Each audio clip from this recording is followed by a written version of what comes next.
Mshukuru Mwenyezi Mungu wako, akulinda siku, miezi, miaka. Hata kama upo kitandani hoi, muombe Mungu, ni tabibu wa kweli.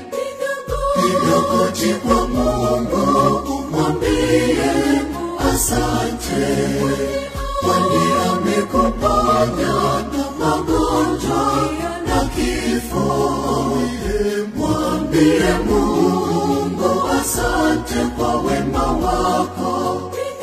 Piga goti kwa Mungu, mwambie asante, kwani amekuponya na magonjwa